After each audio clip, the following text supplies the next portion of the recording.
Olá, irmãos em Cristo, amigos. Estamos novamente prontos para mais uma aula do curso Princípio do Decálogo. Até agora Deus tem nos abençoado e nós temos nos aprofundado nos 10 mandamentos, pelo menos no contexto. Hoje, um pouco diferente, nós vamos entrar nos 10 mandamentos, nós vamos a fundo nos 10 mandamentos.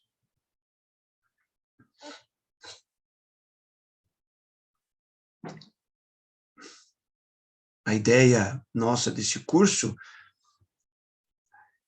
é tentar retirar princípios, preceitos do Velho Testamento, principalmente do Decálogo, que possamos usar no Novo Testamento.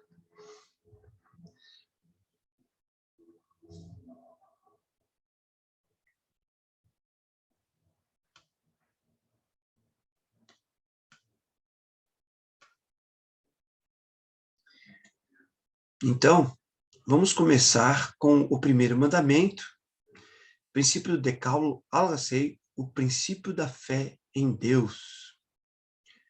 Qual que é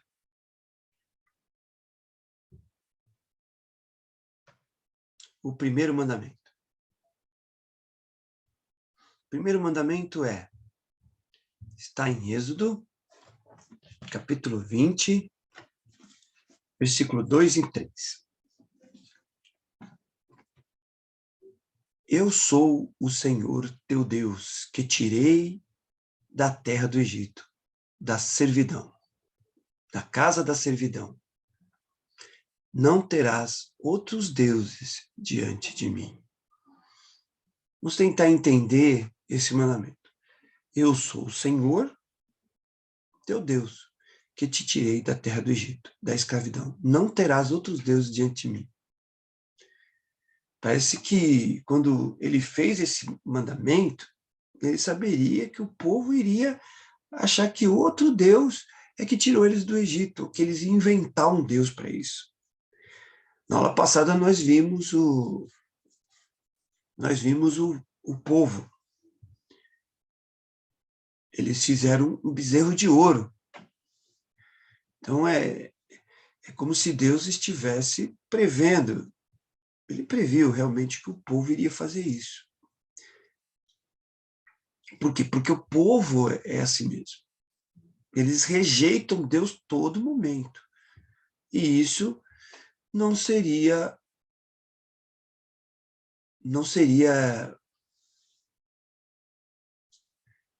é, não seria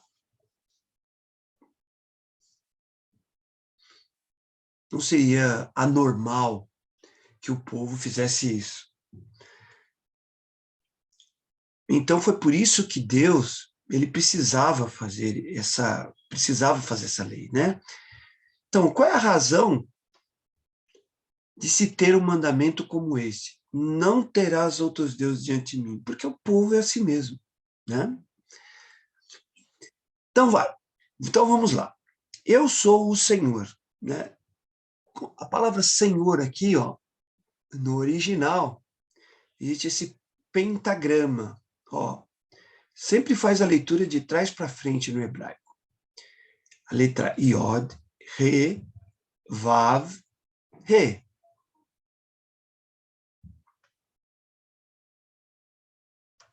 Olha aqui, ó. Yod, Re, Vav, Re. Agora transliterando para o português. Ó. Y, H, W, H. Esse é o tetragrama sagrado. Que os judeus, eles têm tanto respeito com esse tetragrama, que é o nome de Deus, que eles não falam o nome.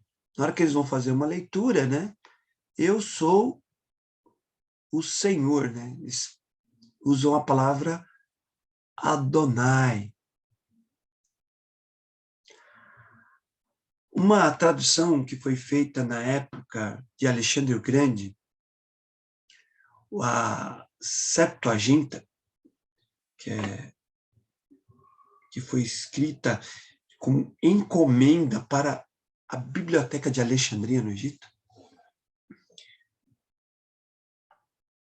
foi traduzida para eles em Kyrios. Seria Senhor com todas as letras maiúsculas. Então você vai ver em algumas Bíblias escrito, eu sou o Senhor, com todas as letras, Senhor, com todas as letras em maiúscula, para indicar que é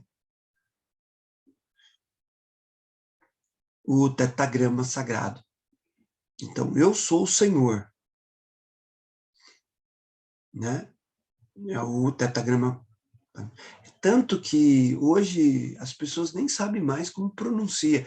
Eu não sei se vocês perceberam, mas só tem consoantes. Consoantes você não pode, você sem consoantes fica difícil você pronunciar. Você precisa, em sua mente, decorar as vogais, né? Aí você decorando as vogais, você saberia ler. Mas quais são as vogais de uma palavra que tem 4 consoantes? Não se sabe. Então fala, o Senhor, teu Deus. E a palavra Deus aqui, ela está escrita, o nome aqui é Elohim. Como você pode ver, no hebraico lê de trás para frente, ó. Aleph, Lamek, Vav, Re, I-M, ou Elohim. Elohim. Né? O que é curioso nessa palavra é o finalzinho aqui, ó, im.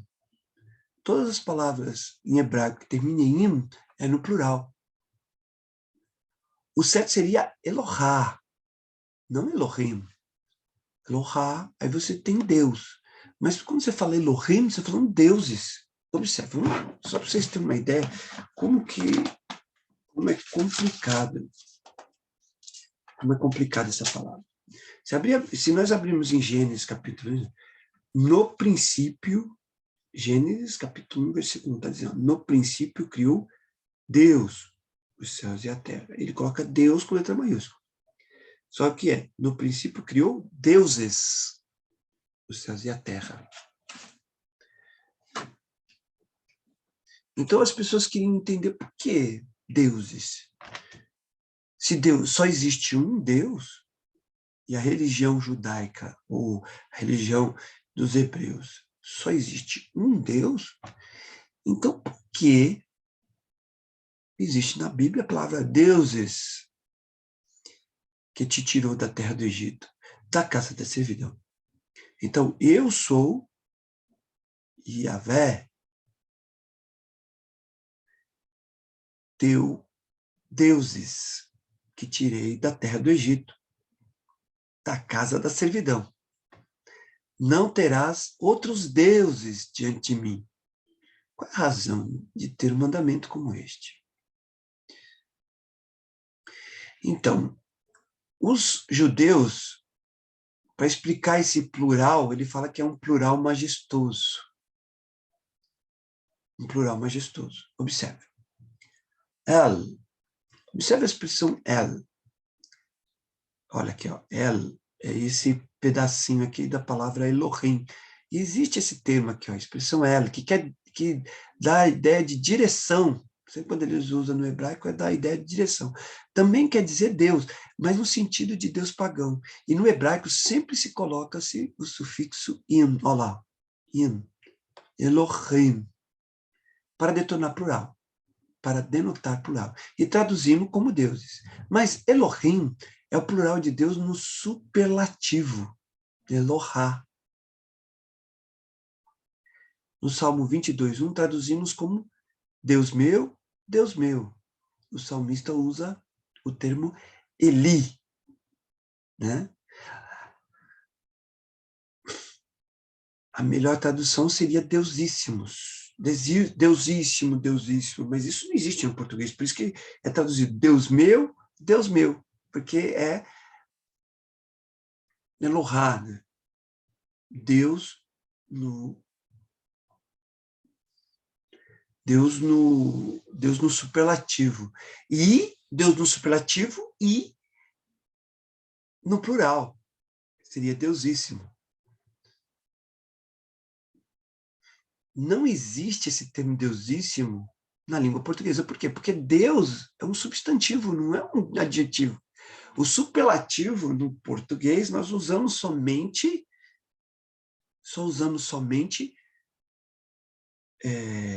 como fala? Nós só usamos Deus somente no substantivo, não no adjetivo. E superlativo nós usamos somente no adjetivo, né?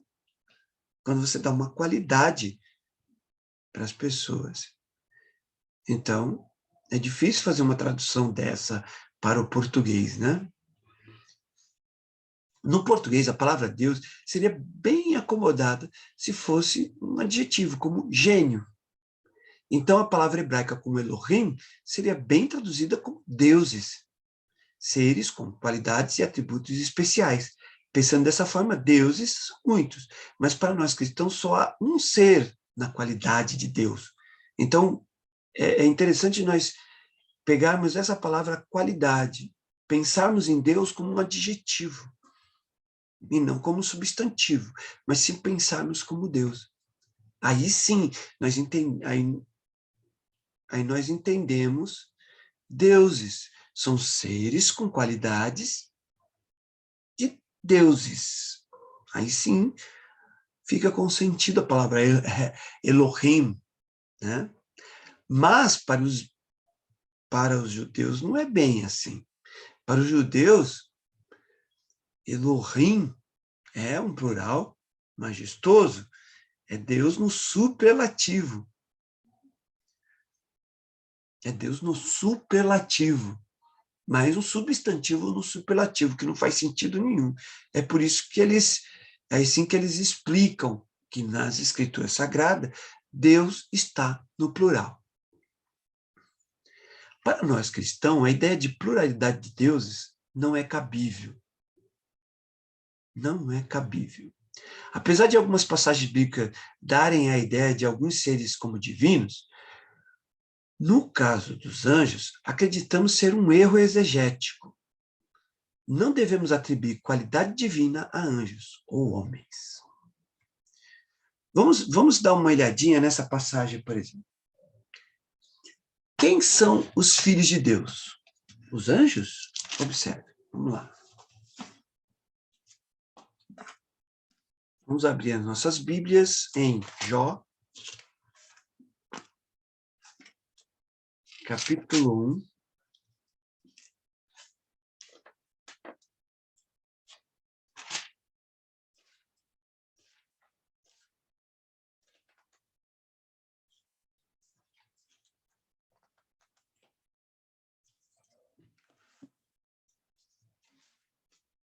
Versículo 6.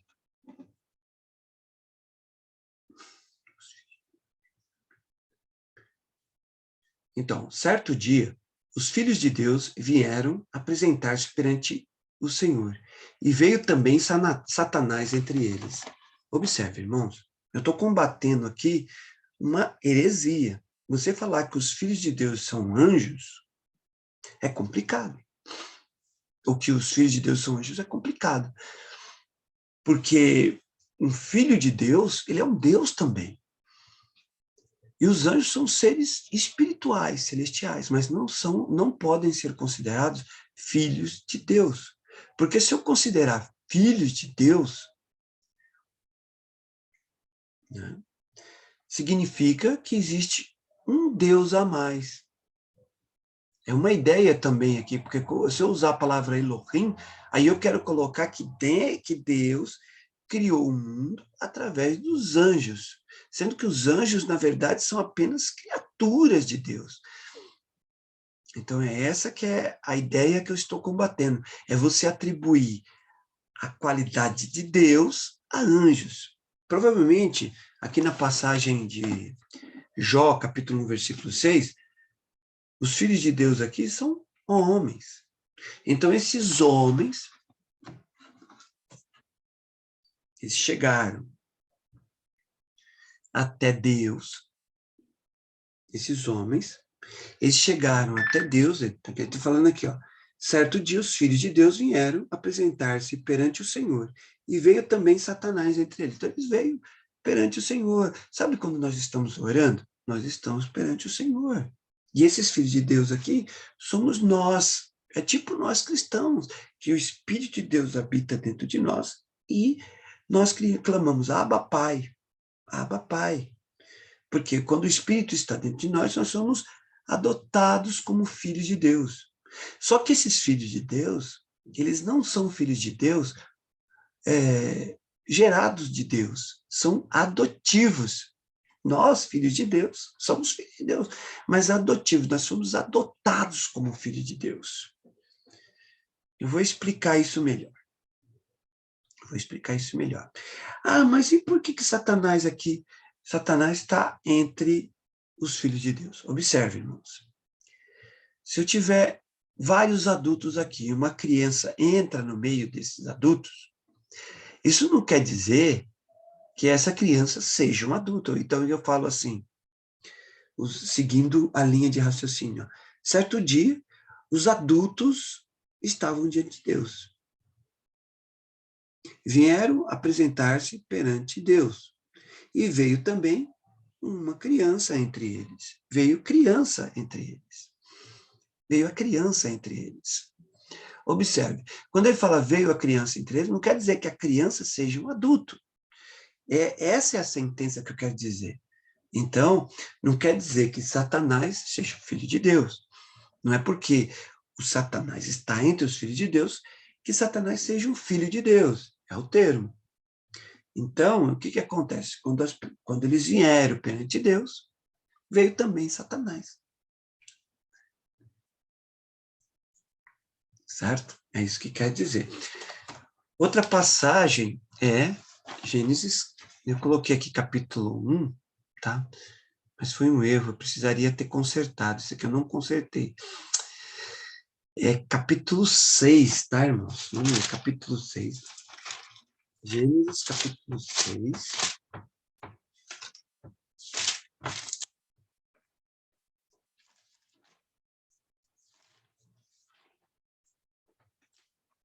Versículo 1 a 3, está dizendo assim, quando os homens começaram a multiplicar sobre a terra e nasceram filhas, vamos ler até o versículo 3, vieram filhos de Deus, que as filhas dos homens eram formosas e tomaram para si mulheres de todas as que escolheram.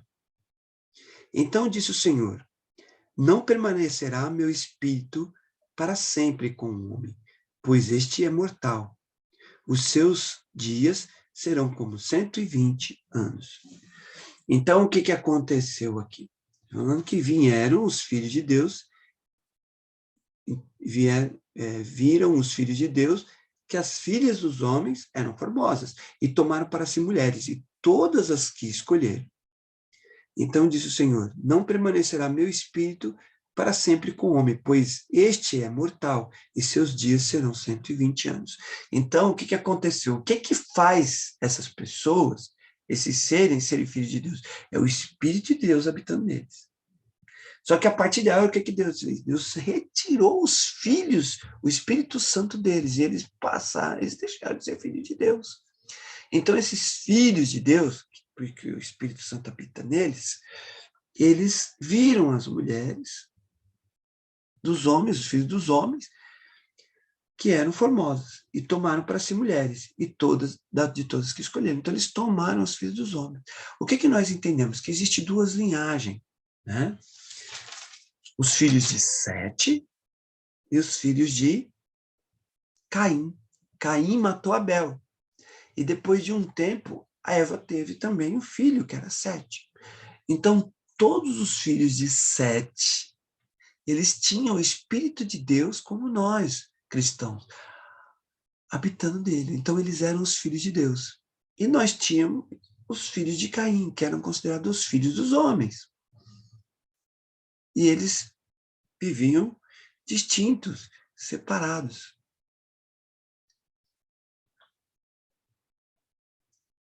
E aí, o que aconteceu? Os descendentes de Sete viram as mulheres descendentes de Caim. E eles pegaram para mulheres. É neste momento que começa a surgir a maldade no mundo. E aí, com essa maldade que começou a surgir no mundo, Deus falou, não, deixa eu tirar. Então, Deus tira o espírito dele dos homens. Né? Se a gente continuar lendo, havia naqueles dias gigantes na terra. E também depois, quando os filhos de Deus conheceram as filhas dos homens, as quais lhe deram filhos, esses foram valentes homens de renome que houve na antiguidade. Viu o Senhor que a maldade do homem se multiplicava sobre a terra, e que toda a imaginação dos pensamentos de seu coração era má e continuamente. Então, arrependeu-se o Senhor de haver feito o homem sobre a terra. E isso lhe pesou o coração. Então, foi por isso que veio o dilúvio, porque a maldade estava tomando conta do mundo. Então, os filhos de Deus aqui não são os anjos, né? Então, a pluralidade majestosa, que está lá em Gênesis, capítulo 1, versículo 1, nós vamos incluir os anjos? Não, de forma nenhuma nós vamos incluir os anjos. Não tem nada a ver. Salmo 82, versículo 1 ao 3. Vamos ler. Salmo 82. Não, Salmo 82, 1 ao 3.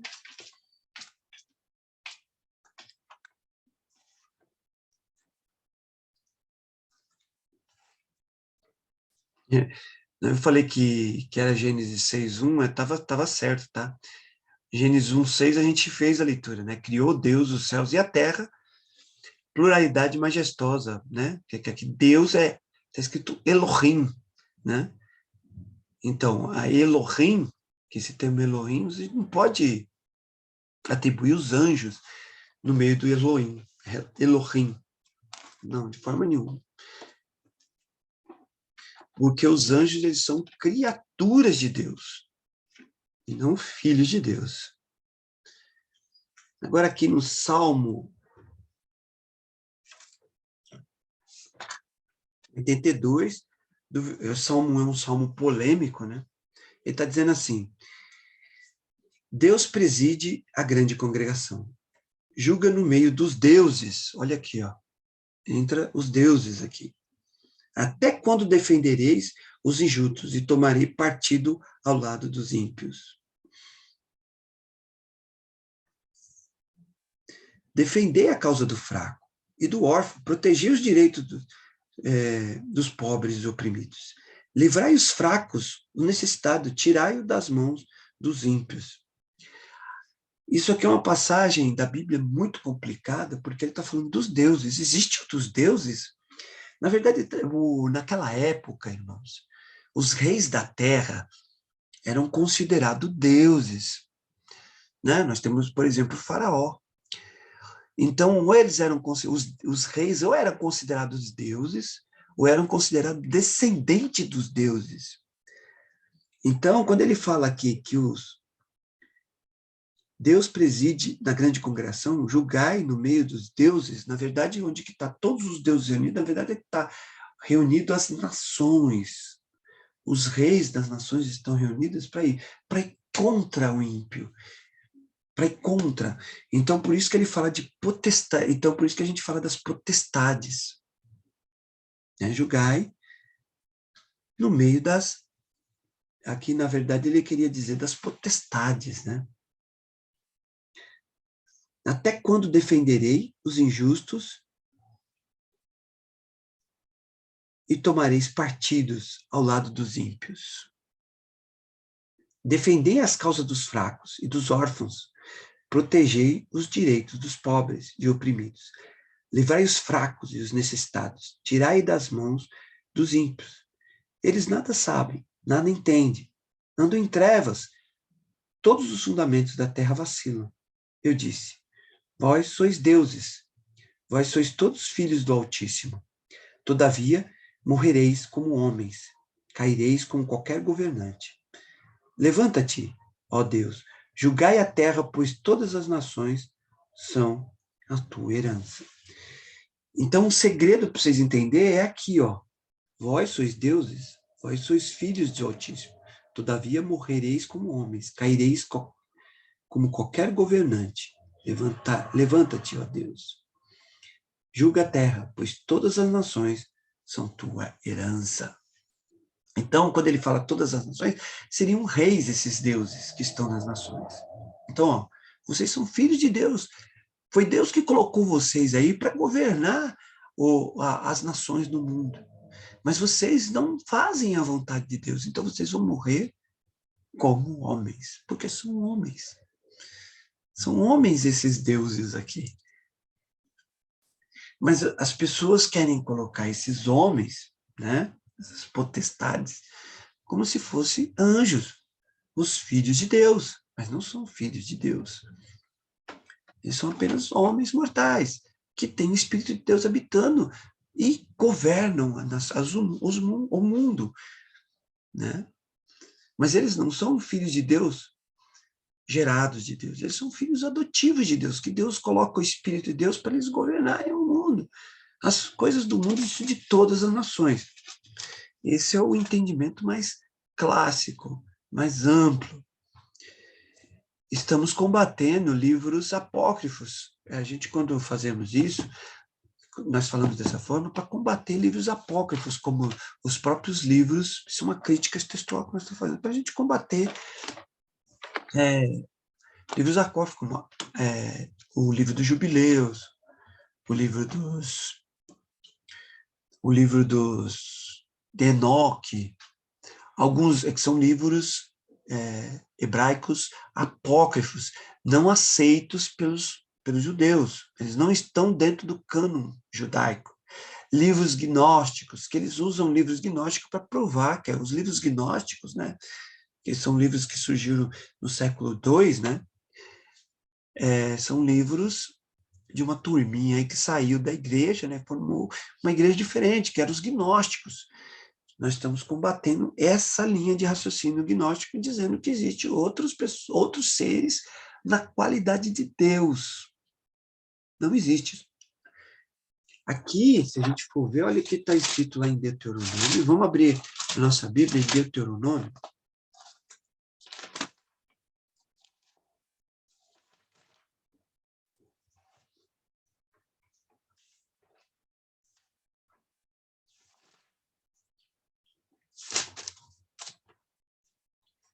Deuteronômio, capítulo 6.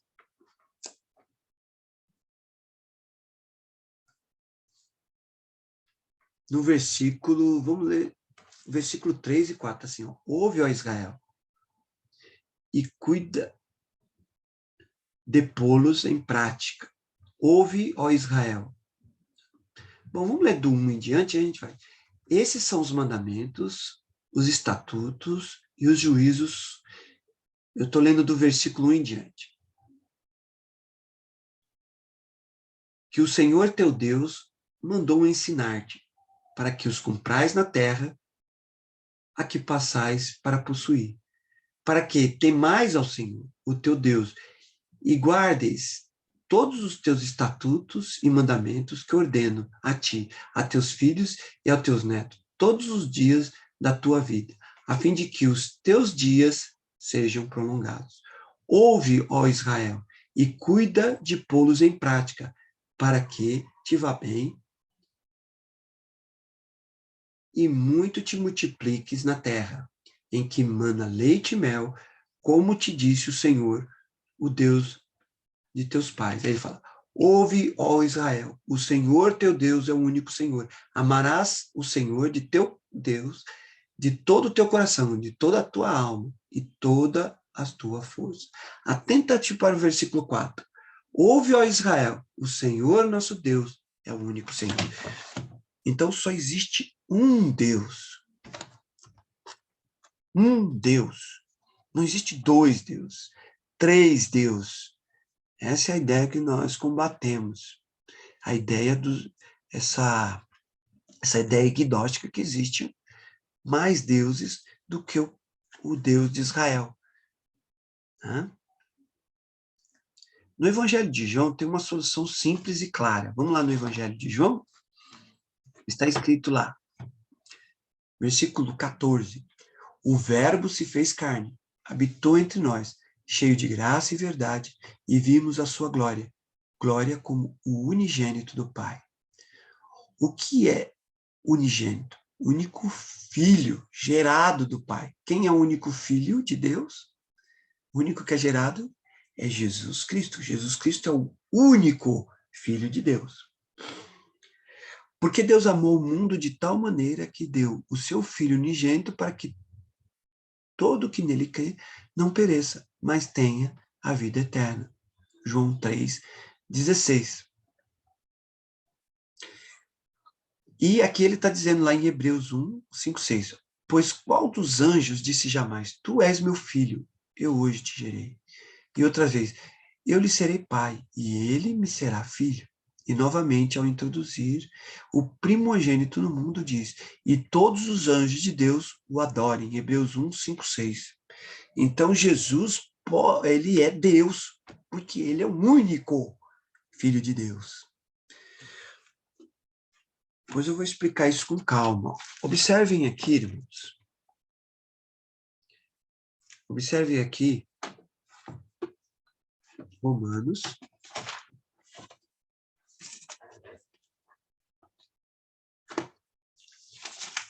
capítulo Romanos, capítulo 8,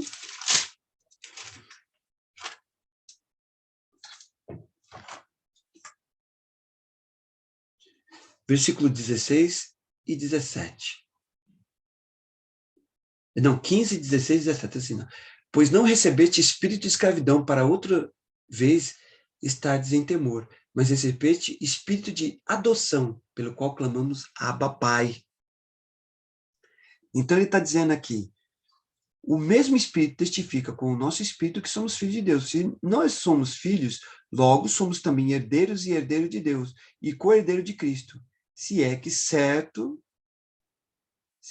certo que com ele padecemos, para que também com ele sejamos glorificados. Então, nós cristãos, nós precisamos entender que nós somos filhos de Deus. Mas não somos filhos de Deus como Jesus é, unigênito. Nós somos filhos de Deus, mas porque o Espírito de Deus habita em nós. Os descendentes de Sete eram filhos de Deus. Então, o que aconteceu? Deus tirou os filhos de Deus, tirou o Espírito Santo deles, e eles deixaram de ser filhos de Deus. Nós temos o Espírito de Deus habitando em nós, então nós somos filhos de Deus, mas por adoção, nós não temos a qualidade de Deus, mesmo sendo filhos de Deus. Mas somos adotivos, então co-herdeiro da herança com Cristo. Ok, irmãos? Bom, vamos em frente. Entendemos que só existe um só Deus. Mas para os antigos, não era bem assim. O povo de Israel ficou mais de 400 anos com os egípcios e já estava se tornando como um deles, acreditando em deuses e até praticando rituais egípcios. Então foi necessário quebrar esses paradigmas no meio do povo, com os conceitos de ordenança, razão pelo qual a lei era muito radical em relação aos outros deuses. Além disso, nós sabemos que outros deuses não são verdadeiros. Lá em 1 Coríntios, capítulo 8, do 4 a 6, está dizendo assim, no tocante à comida sacrificada a ídolo, sabemos que o ídolo de si mesmo nada é no mundo, e que não há senão um só Deus. Porque ainda que há também alguns que se chamem deuses, quer no céu e sobre a terra, como há muitos deuses e muitos senhores, todavia para nós há um só Deus, o Pai, de quem são todas as coisas, e para quem existimos, e um só Senhor Jesus Cristo, pelo qual são todas as coisas, e nós também por eles. Observe, eu queria que vocês observassem aqui o versículo 5. Porque ainda que há também alguns que se chamem deuses, quer no céu, sobre a terra, como há muitos deuses e muitos senhores. Observe, irmãos, que tem pessoas que se acham deuses. Homens, lá na terra, são reis que se dizem, eu sou Deus. Vamos falar do Egito. Alexandre o Grande se achava um Deus. Então, vários reis, a pessoa estava na condição de reis porque eles achavam que eram descendentes dos deuses. E também há nos céus. O que ele está falando nos céus? Os anjos. Alguns anjos se consideram deuses. Né? Alguns seres celestiais acham Deus, é o caso de Satanás. Que a gente não sabe se Satanás é anjo ou não, mas eles se consideram Deus. Os demônios se consideram deuses. E é isso que a gente está combatendo. Que mesmo essas potestades, tanto celestiais como esses seres humanos que se consideram deuses, eles não são deuses. O único que é Deus é Jesus Cristo. É Jesus, o nosso Senhor. É Deus Pai e Jesus Cristo. Peraí. Opa. Você está falando, o que eu estou falando aqui? Eu estou falando, todavia, para nós há um só Deus. Mas por que eu falei que Jesus Cristo também é Deus? Porque ele é o único Filho de Deus, pelo qual todas as coisas, e nós também por ele, que todas as coisas foram criadas por Jesus. Vamos abrir lá em Colossenses. Aqui na gravação desse vídeo, a gente tem mais tempo para poder ir a fundo, né? Nas passagens bíblicas, para podermos entender a fundo essas coisas. Nem sempre na aula da escola dominical a gente consegue fazer a leitura de todas as passagens, né? E aqui eu consigo ler. Se nós abrirmos lá em Colossenses, vamos lá, em Colossenses,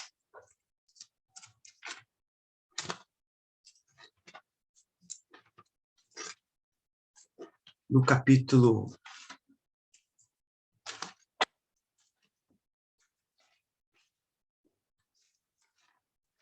Colossenses, capítulo 1, iniciando do versículo 13.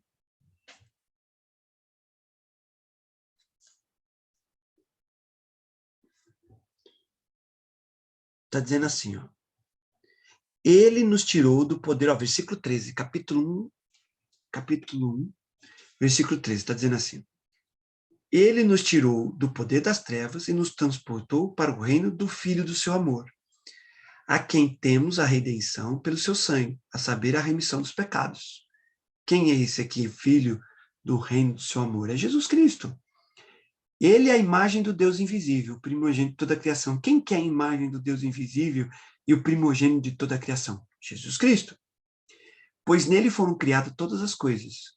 Nele quem que foi criado todas? Jesus, que há nos céus e na terra, visíveis e invisíveis, sejam tronos, sejam soberanias, sejam principados, sejam potestades. Tudo foi criado por ele e para ele. Ele é antes de todas as coisas e todas as coisas subsistem por eles. Então, tudo que existe foi feito por intermédio de Jesus. Ele é o cabeça do corpo da igreja e o princípio e o primogênito dentre os mortos, para que em tudo tenha a preeminência. Pois foi do agrado do Pai que toda a plenitude nele habitasse. E que, havendo ele feito a paz pelo sangue da sua cruz, por meio dele reconciliasse consigo mesmo todas as coisas, tanto as que estão na terra, como as que estão no céu. Então, agora nós vamos falar de Jesus. Jesus, a importância dele. Então, nós não podemos comparar ninguém, nem um homem, nem anjo, comparar com Jesus, porque Jesus, ele é o único Filho de Deus. Por que eu tenho que comparar Jesus? Por que nós comparamos Jesus? Por que Jesus é Filho de Deus, portanto é Deus também? Porque ele foi o único gerado de Deus. Os antigos chamavam assim, né, Os antigos falavam assim, ele tem a mesma substância de Deus, a mesma substância de Deus. Bom, acho que vamos abrir Gênesis capítulo 1, 26, 7, para a gente entender essa trindade, tá? De Jesus. Porque a Bíblia fala que Deus, Pai, Deus Filho e Deus Espírito Santo. Tem até os símbolos aqui, ó. O símbolo Deus Pai, a coroa de espinho aqui, ó. Deus Espírito, Deus Filho e Deus Espírito Santo, né? Então nós temos uma trindade. E essa trindade é um só Deus. Vamos abrir nossas Bíblias, só para a gente entender aqui, no 26, que eu vou dar uma ideia. Gênesis 1, 26, 27. Está dizendo assim.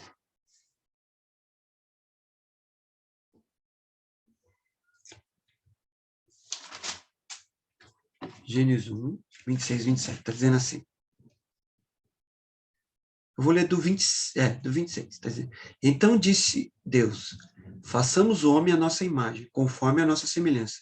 Domine sobre os peixes do mar, sobre as aves do céu, sobre os animais domésticos, sobre toda a terra, sobre todos os répteis que se rastejam sobre a terra. Assim Deus criou o homem à imagem. A imagem de Deus os criou. E o criou macho e fêmea os criou.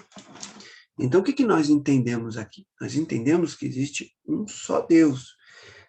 E aqui a pluralidade de Deus, ó, Elohim fala, façamos o homem.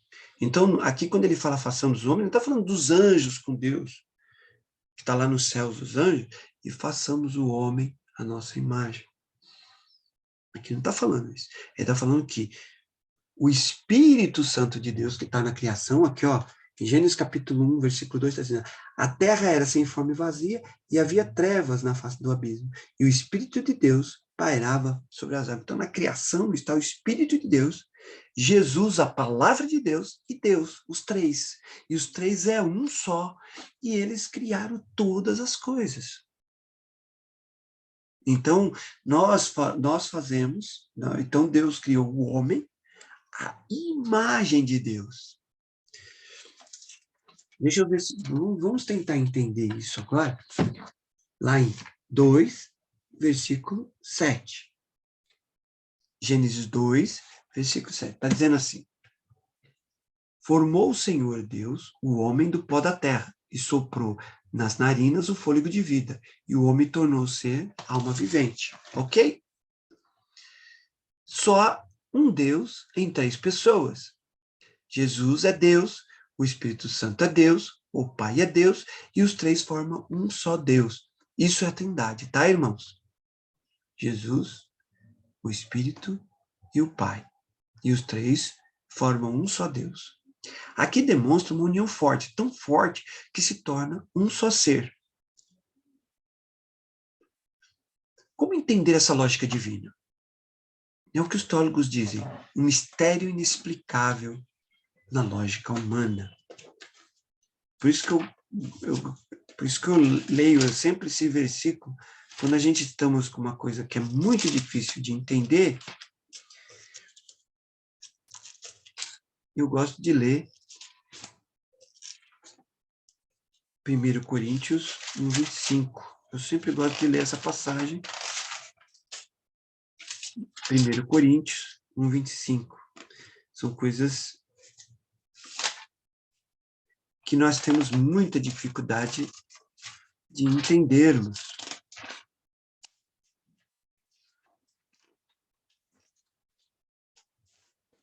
Está dizendo assim: pois a loucura de Deus é mais sábia do que os homens, e a fraqueza de Deus é mais forte do que os homens. Então, a loucura de Deus é mais sábia do que os homens. Nós, irmãos, tem certas coisas na própria palavra de Deus que são sobrenaturais, celestiais. Aqui nós estamos falando da natureza de Deus. Como é que é Deus em sua natureza? Então é muito complicado nós entendermos, né? É muito complicado nós entendermos. Então, uma proposta lógica da Trindade, né, para a gente entendermos a Trindade, é essa. Eu vou tentar explicar para vocês. Olha aqui. Então, que foi essa passagem que nós lemos. Então formou o Senhor Deus o homem do pó da terra. Ele soprou nas narinas o fôlego de vida, e o homem passou a ser alma vivente. Da mesma forma que Deus criou o homem à sua imagem, talvez assim Deus criou o homem, uma trindade, corpo, espírito e alma, chamando assim uma tricotomia. Mas observe o formato. O pó da terra é o corpo, o fôlego da vida é o espírito, e quando junta as duas formas, temos a alma. O corpo de Deus, quando junta com o Espírito Santo, gera Jesus, o unigênito de Deus, como uma família. Observe, Deus, Jesus, ele só existe quando o Espírito de Deus se junta com o corpo de Deus, o Pai. Então, o Pai se junta com o Espírito Santo e nós temos Jesus, o Verbo de Deus, a sabedoria de Deus, que Deus criou todo o universo. Vocês compreendem? Então, é por isso que Jesus é o único Filho de Deus, porque Jesus é o único que é gerado do Pai e do Espírito Santo. E os três formam só, um só ser. E aí, quando ele nos cria, ele dá essa ideia à família.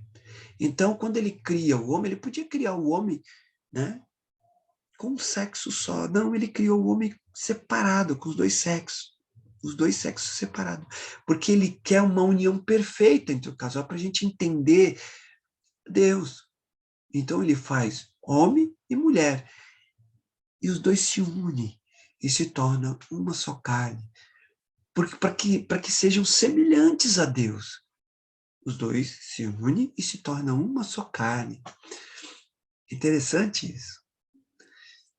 Interessante, porque isso dá o ar de família. Então, nós temos uma família: Pai, Filho e Espírito Santo.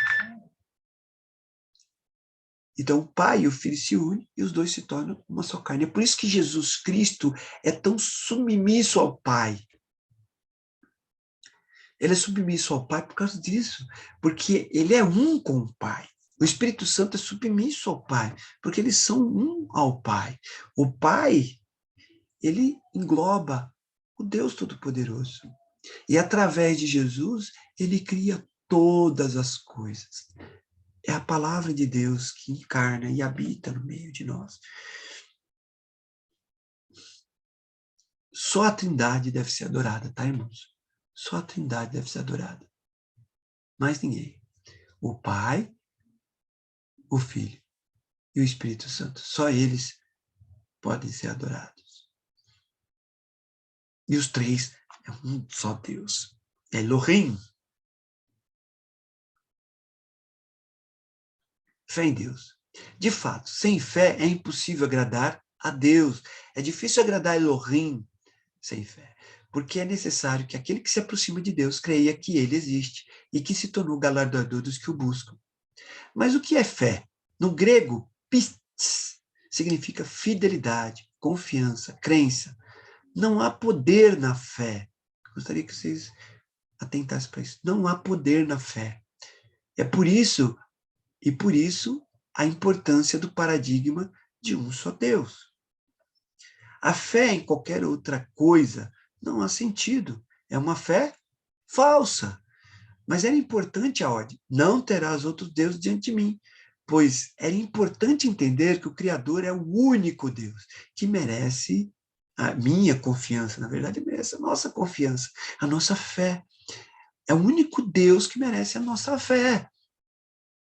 O Novo Testamento revela a Trindade para esclarecer Elohim, plural majestoso.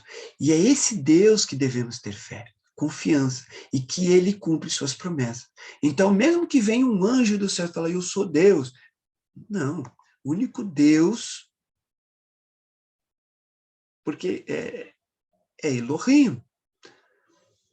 O único Deus é Yahvé. O único Deus é a Trindade. É o Deus trino, que tem três pessoas. Ele é o único Deus e ele é o único que deve ser adorado. E os anjos têm que adorar ele. Mas o que que acontece?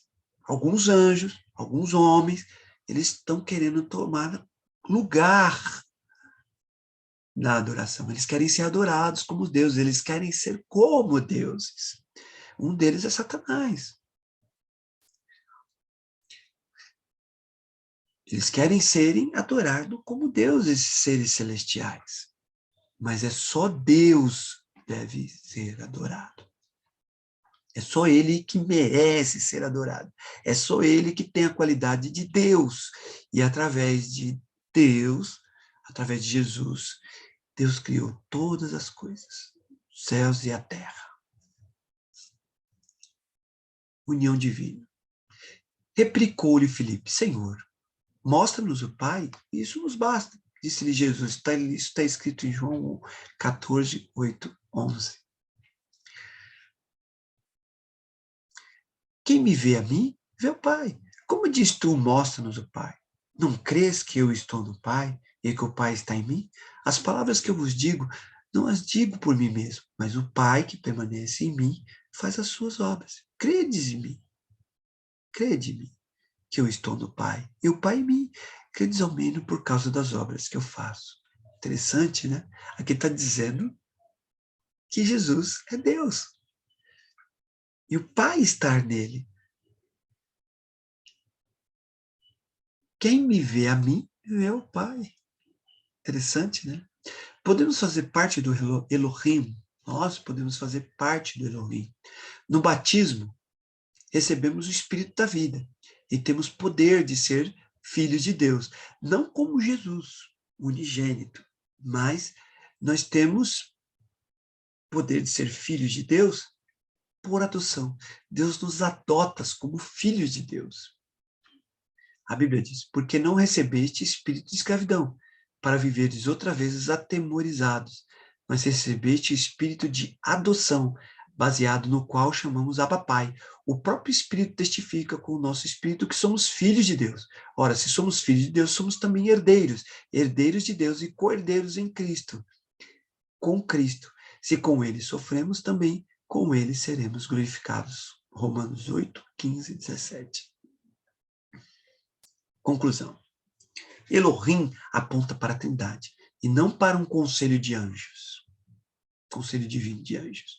É importante o mandamento de não ter outros deuses diante de Yahvé, para que as pessoas entendam de onde vem o poder da fé. Porque, na verdade, a fé não tem poder. Quem tem poder é Deus. Nós precisamos confiar em Deus.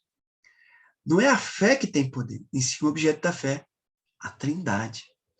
Provavelmente a Trindade tem uma conotação de família divina, na união do Pai e Espírito. E temos Jesus, o unigênito Filho de Deus.